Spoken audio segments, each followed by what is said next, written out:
Hey everybody, welcome back to another episode of Gunpowder and Freedom. So, as you can see, we have quite a bit of this white crap on the ground. That's because it is in fact December, and I don't really know what I was expecting. I guess I was just in one of those states where it was pray for the best but prepare for the worst. So yeah, we're kind of dealing with the weather right now. But anyways, as you can tell, I am obviously dressed to be out here working. We have some family events to attend today for the Christmas season. So I really only have about maybe an hour to an hour and a half of time to spend over here. So probably not going to get a whole lot done, but this video is probably just going to be one big giant time lapse of finishing this French drain. I have the rest of my French drain fabric here. I need to get some stone down into the hole covering the last 10 feet of that perforated corrugated pipe. Put this on top of that stone, and then a little bit more stone, and then I can cover it all with dirt. So like I said, I don't have that much time. I'll get the time-lapse camera set up. I need to get the machine warmed up, and realistically today, probably not even touching the skid loader, just going to be running everything around with the excavator here. And yeah, enjoy.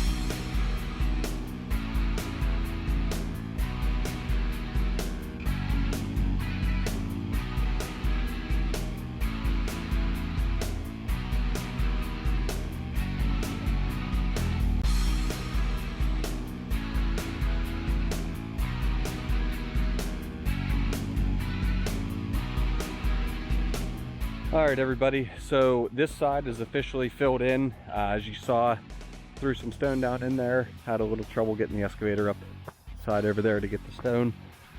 Threw some stone down, covered the pipe, a little bit of fabric paper to protect that corrugated pipe from filling up with dirt, a little bit more stone, and then just basically moved a bunch of dirt. Now I did have a tree stump here. I was able to rip that out, laying right there. Now I have this big nice open area that I can bring the skid loader in and out. Now the reason I'm taking this little talking break is, if you watched the last video, at the beginning I think I was talking about rain leaders and putting those in on top of the stone. Obviously did not do that. Now the reason I didn't do it is because all of this dirt is going to settle, and because I just threw it next to the house, didn't really compact it, I know it's going to settle a lot. I didn't want it to settle and then break my pipes, warp them and bend them. So come springtime, when everything's done with the freeze and thaw, and all of this has started to settle and is settling, we have a vibratory roller for the front of our skid loader. I'm going to bring that over. I'll roll next to the house, staying about a foot away, because you typically want to stay away from your foundation. You don't want to go super tight up against it. Get it compacted even more, and then I will set up my transit laser, have one of our little mini excavators, the 301 or the 302, and then I'll just redig that trench. It's a little bit more work, but I think that's the way to go, mainly because my overdig was pretty severe. Had I kept my overdig 2, maybe 3 feet, I think we probably could have got away with doing everything all at once like professional excavation companies do, but because I am not a professional excavator, my overdig was significantly more. So I think that is the direction I'm going with that. So we will put our rain leaders and drop tubes in for our downspouts and gutter system here come springtime.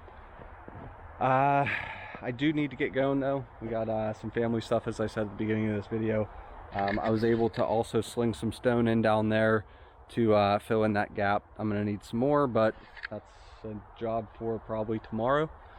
So I will see you guys back here tomorrow for some more excavation, dirt moving, and grading.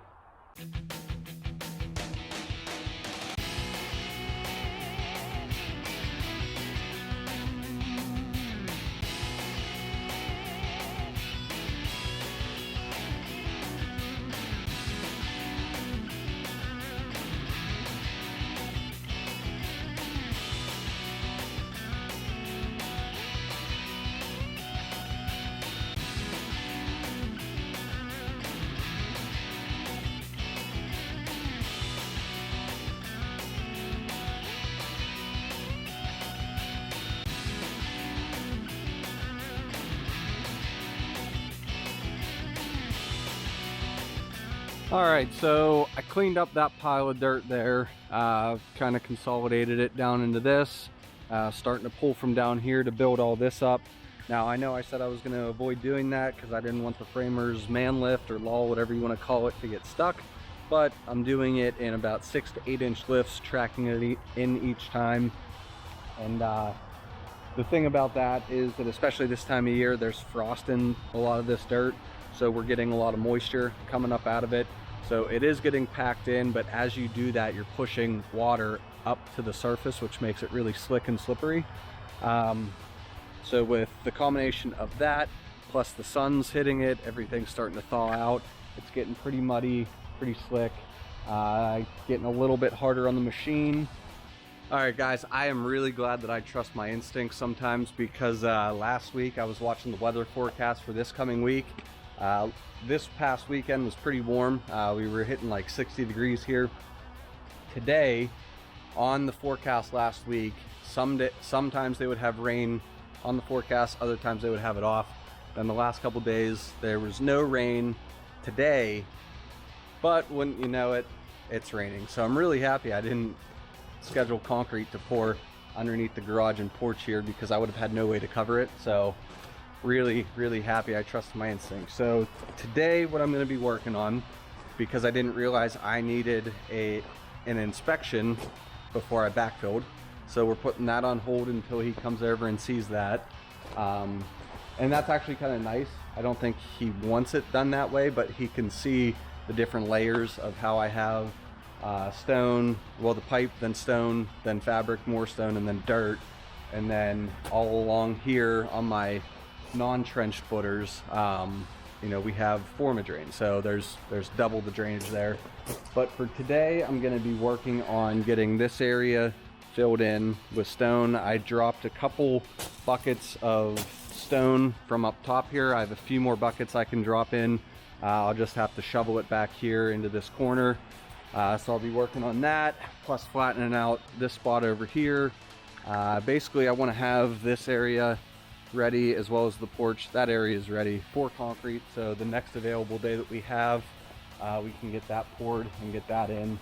I need to build a temporary table that will double as kind of a little roof hang for my generator. I was hoping that Penn Power was going to be here already, so that I could dig the trench for the conduit for the electric. We can get the electric mounted, the meter mounted outside where we want it, and then we can run the electric in, and those guys can work off of that. But that didn't happen, so now they have to use my generator, which not a problem. But I need to build a little table for that so that it stays dry.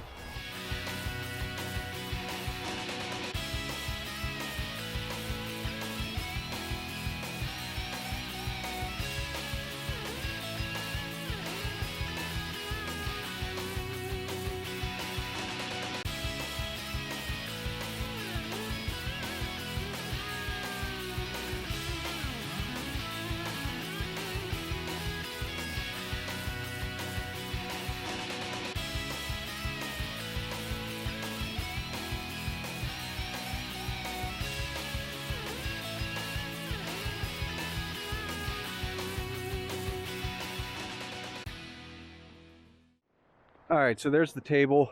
Generator will go in under here. That's why I held this board up. Make sure we had enough room to slide that generator in and out, filling it up with gas, getting extension cords, whatever. Now, if you're wondering, I was originally going to make this 4 feet tall, but I built the legs saw that 4 feet tall is entirely too big, so we went and chopped a foot off. So now that is 3 foot tall, 4'3" wide, 4 foot deep.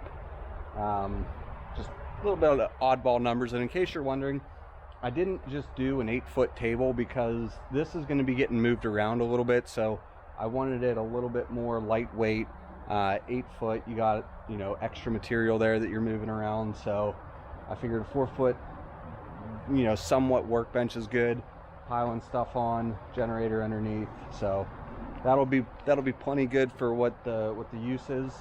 Now that that's done, I'm going to get that moved over, start rolling up the plastic. In case you're wondering, backfilling has been put on hold until we get our inspection done and cleared, so that's why we're doing this kind of stuff to end this video out. And yeah, we'll just start getting stuff set up because they are due to be framing here in the next couple days, so exciting stuff. The next thing on my punch list for today, before I start grading that, is I have scrap sewer and drain pipe, and it's 4-inch, so that'll be nice. What I'm going to do is I'm going to build a little access point using 290s and some pipe that goes up underneath this cavity into the room here, right over here. That'll stub up there, so that gives me access for electrical so that I don't have to drill a bunch of holes in this wall when we decide we're ready for lighting and whatever else we're going to do in here if we want any outlets.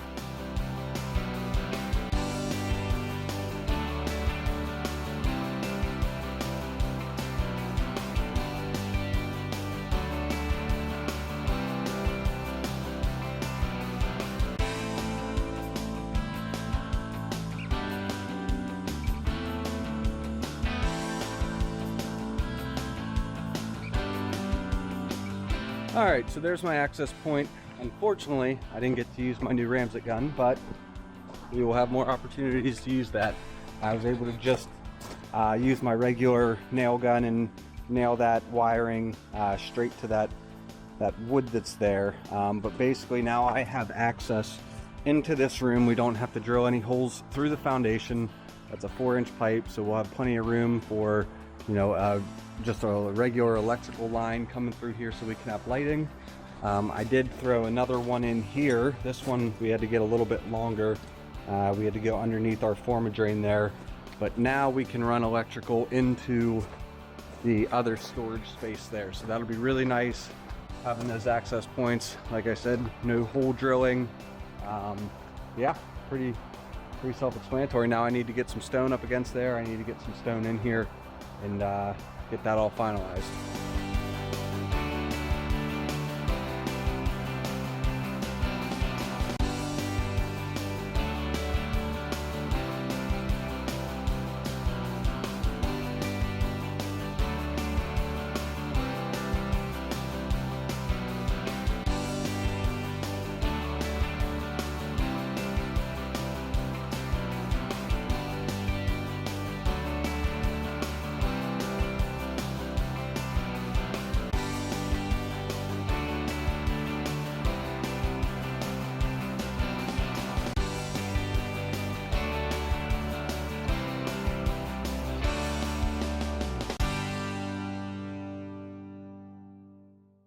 Under here shoveling all this stone over to where I need it. I step out to get a rake and I hear a truck backing in and I go, what the heck is that?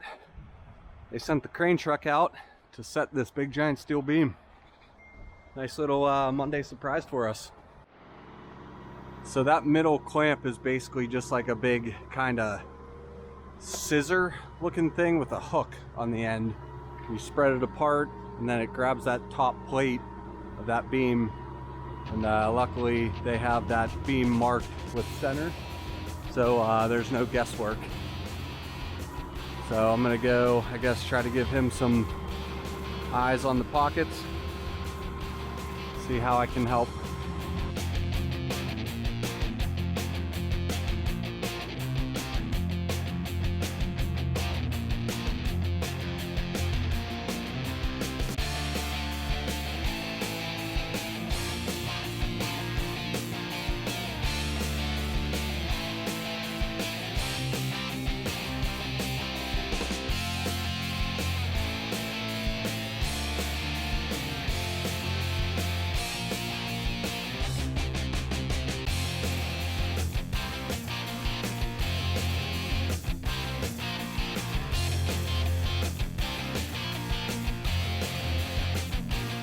Alright, he showed up, got the crane set up, set the beams. Pretty easy in and out. This one we have leaning that way after the framers get this wall framed and this corner built. They can just pick this end up and set it in place. On the phone he made it sound so easy, so I'd really like to be here to watch them pick that thing up because that sucker's heavy. So now that our little surprise beam setting's done, we can jump back on grading this. And forgot to get the driver's name, but he was really cool. He asked if he was going to be on YouTube since he saw me filming. He's telling me about how he delivered steel decking to a concrete guy that does YouTube around here, and I said, yeah, who's that? And he's like, Tom House. And I said, that'd be my dad.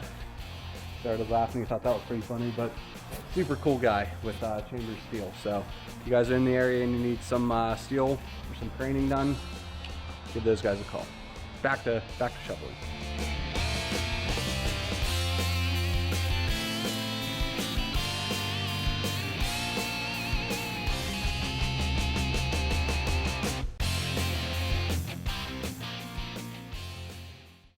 Alright everybody, so I think we're safe to wrap this video up. I know it started out as primarily backfilling and very roughing grade, but had to put that on the back burner until we got this inspection sorted out. Luckily, I just spoke to the inspector and he was very understanding. Seems like he's going to be very nice to work with. I explained to him the situation and that I'm not trying to hide anything. It was just a little bit negligent on my part. He said he'll work with whatever I have, and I told him if I need to uncover anything for him, I will. Explained to him that I'm documenting a lot of this and posting on YouTube. He really liked that, which was awesome because we've worked with inspectors in the past that do not like that. They don't care. They need to see it in person. So I told him what he's able to see, where he's able to see it, and he said it shouldn't be an issue. So thankfully, I think we might have dodged a bullet there. But got a little bit of grading done in the basement underneath the garage here. I need to get more stone. We got the blue board insulation for our 2 feet of frost wall along the perimeter of our exterior wall here. That needs to go in after this wall's framed. That way people aren't jumping in it, jumping on top of it, breaking those edges. I want to keep that a little bit nicer, so we'll do that after the wall's framed. And yeah, start hammering stuff out. Post beams got set, that was awesome. And then had that little funny thing there with the driver about delivering stuff to a concrete YouTuber. Ended up being my dad. That was pretty funny. So yeah, this is a lot of progress happening really quick. But the rain is starting to move back in, and I think like the next couple days are pretty rainy. So framing is now scheduled for Thursday, not today. No big deal. New Year's is here and everything, so I'm just psyched that everything's coming together. So yeah, I want to thank you guys for tuning back into another episode of Gunpowder and Freedom. If you liked what you saw, please click the like and subscribe. Don't forget to like us on Instagram, and don't forget to check out the description for some product links. I'm excited. I hope you guys are excited. This just keeps getting better and better. Every day I feel like it just looks like an actual house. So this is so cool. So all right guys, well, you have a great New Year's. Hope everybody stays safe, drive safe. If you're drinking, please don't drive. Call somebody, get a ride, call Uber, call a taxi, whatever. Happy New Year's, be safe. We'll see you guys next year. Have a great day.